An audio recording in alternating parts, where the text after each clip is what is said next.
ito guys, nakikita natin na yung person mo ini-stalk ka na to, lalo na kung hiwalay na kayo mga kapiksi. Yung nagsisisi itong person mo guys, no? Nagsisisi siya, may mga times na umiinom siya, may mga times na nalulungkot siya sa gabi, and kapag nalulungkot siya mga kapiksi, ini-stalk ka niya. Hinahanap ka nito sa social media, sa Facebook, sa Instagram, or kung saan mang social media. Tinitingnan niya kung ano yung mga ginagawa mo, ganyan. Pero hindi siya makakilos. Kumbaga parang pinipigilan niya yung sarili niya. Pinipigilan niya na kausapin ka, pinipigilan niya na mag-reach out sa'yo, especially if meron siyang current partner or specific person.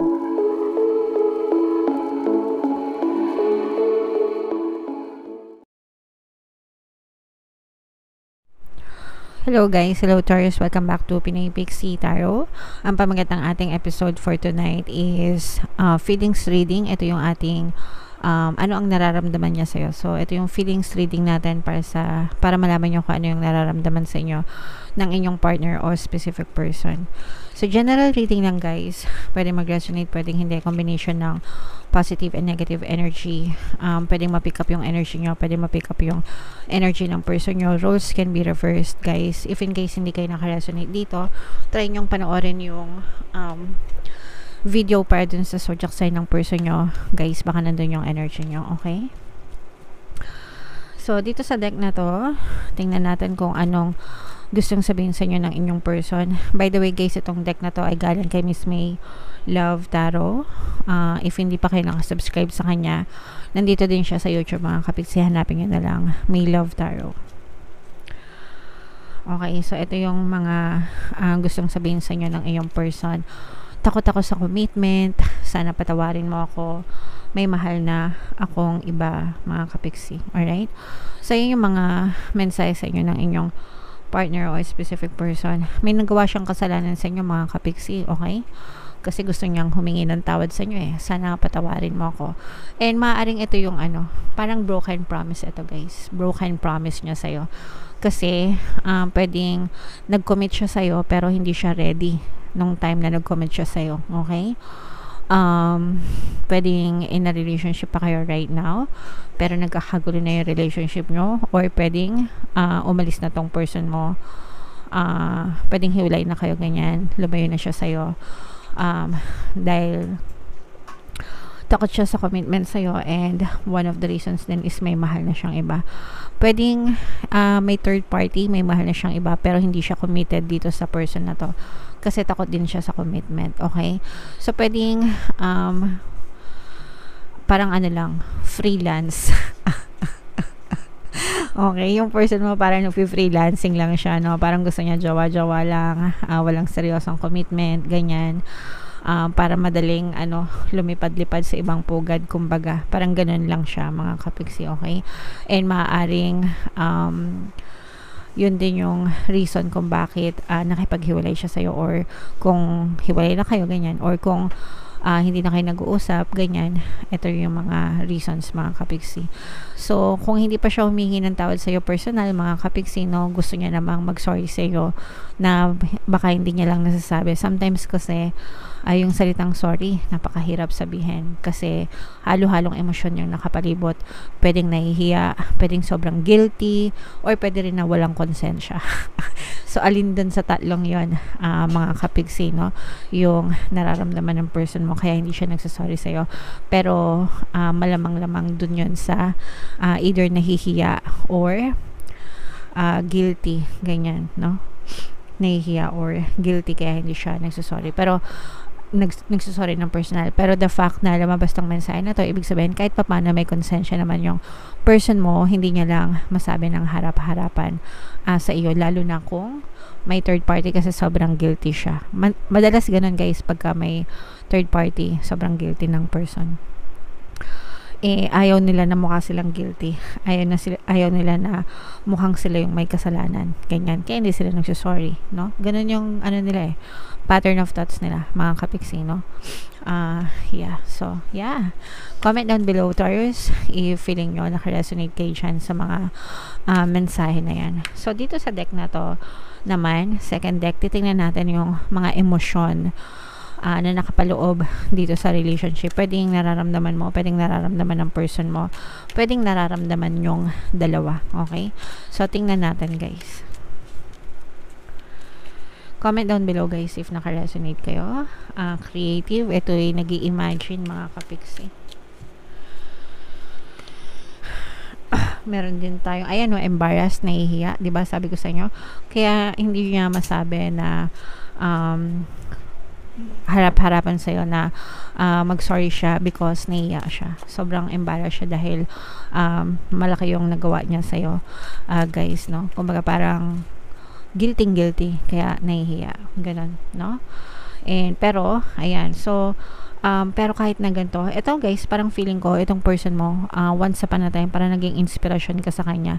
Malaki yung malaki yung naitulong mo sa kanya, malaki yung impact mo sa kanya. For some of you, pwedeng nabago mo yung buhay ng person mo. Alright? Naging inspiration kanya, malaki yung nagawa mo para magbago siya. Let's say for example, kunwari dati babaero o dati siya, lasinggero, ganyan. O kaya addict, o kaya sugarol, pero nagbago siya dahil sa'yo, naging inspiration ka niya. Yun nga lang, parang hindi enough yung pagmamahal niya sa'yo. Kasi nga, takot siya sa commitment, and tapos baka meron pa nga siyang nakilalang iba, okay? Pero malaki yung naitulong mo dun sa person mo. Kaya sobrang naiiyak siya sa'yo kasi sa kabila ng mga magagandang bagay na binigay mo sa kanya. May mga episodes to, sorry, tapusin ko muna. Sa kabila ng mga magagandang bagay na binigay at pinagkaloob mo sa kanya, nagawa pa niya na lokohin ka or sirain yung tiwala mo, or nagawa pa niyang saktan ka. Okay? So, may ganun mga kapiksi. May mga episodes tong person mo na tuwing gabi or tuwing nag-iisa siya, ganyan, naiisip ka niya, naiisip ng person mo, ikaw, and naiisip niya yung mga bagay na ginawa mo. And dahil doon, lalo pa siyang nagigilty. Alright? Okay, so, yeah, comment down below, Taurus, si feeling nyo naka-resonate kayo dyan. So, titingnan natin yung mga nararamdaman niya sa'yo. Kapiksi, shuffle ko to. Hanapin ko yung energy ng feelings at saka yung energy ng Taurus. Habang sinashuffle ko to guys, panoorin nyo muna tong video natin regarding sa ating paano mag-manifest ng abundance video course. Kapiksi, sawa ka na ba sa mga struggles at hirap sa buhay mo? Masipag ka ba at masikap sa buhay ngunit hindi ka pa rin umaasenso? Ilang beses ka na bang nag-attempt magnegosyo at mag-invest pero palagi ka pa rin nalulugi? Sa pagkakataon na ito ay maaaring may subconscious beliefs ka na nagiging balakid sa iyong pag-unlad at pagyaman. Introducing, paano mag-manifest ng abundance video course. Dito ay matututunan mong ma-overcome ang mga balakid mo para tuluyan ka ng umunlad, umasenso, sumagana, maging matagumpay, successful at maswerte sa iyong kabuhayan, pera, trabaho, negosyo, salapi at kaperahan ng bonggang-bongga. Dali, mag-send na ng email sa pinoypixitaro@gmail.com at simulan na ang iyong pagyaman ngayon. Alright, so gusto mo bang yumaman? Kapiksi, kung gusto mong yumaman, umunlad at umasenso ng bonggang-bongga, mag-avail ka na ng course guys, kasi sobrang ganda talaga niyan. And good news, no? Extended yung sale natin mga kapiksi until November 30. So mag-avail na kayo guys habang may sale tayo. Meron din tayong email coaching, manifest your desires using the law of attraction. If meron kayong mga specific na gusto nyong i-manifest, pwedeng love and relationship, pwedeng money or career mga kapiksi, pwedeng kayo magpabook ng email coaching session with me. Mag-send lang kayo guys ng email sa pinoypixitaro@gmail.com. So, Taurus guys, kayo ay na-represent ng King of Pens sa ating spread. Ito yung feelings energy mga kapiksi. So, dito sa reading na to, mayroong presence ng fire signs, Aries, Leo, Sagittarius. For some of you, maaring fire element yung person mo. Ito guys, nakikita natin na yung person mo, ini-stock ka na to. Lalo na kung hiwalay na kayo mga kapiksi. Yung nagsisisi itong person mo guys, no? Nagsisisi siya, may mga times na umiinom siya, may mga times na nalulungkot siya sa gabi. And kapag nalulungkot siya mga kapiksi, ini-stock ka niya. Hinahanap ka nito sa social media, sa Facebook, sa Instagram, or kung saan mang social media. Tinitingnan niya kung ano yung mga ginagawa mo, ganyan. Pero hindi siya makakilos. Hindi siya makakilos.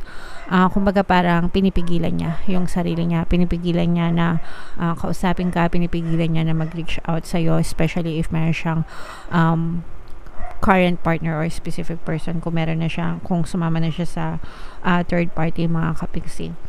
Parang pinipigilan din siya. Let's say for example, may third party na or meron na siya ibang partner, pinipigilan din siya ng third party. Parang binabantayan, bantay sarado. And also, one of the reasons kung bakit hindi nag-reach out itong person na to sa'yo, bukod dun sa nahihiya, is natatakot siya sa'yo. Okay? Palagi kanyang tinitingnan from afar, mga kapiksi. Ibig sabihin, hindi mo nalalaman, pero palagi ka nitong hinahanap-hanap, ini-stalk nga, di ba? Sabi ko sa inyo, ini-stalk. And itong person na to, mga kapiksi, natatakot siya kasi baka galit ka sa kanya.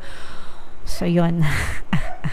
Yun yung isa sa mga reasons kung ba't hindi kanya kinakausap, kasi natatakot siya na baka pag nag-usap kayo, ratratin mo siya ng bunganga mo, ganyan, awayin mo siya, sigaw-sigawan mo, etc. Hindi siya ready sa ganun, mga kapiksi.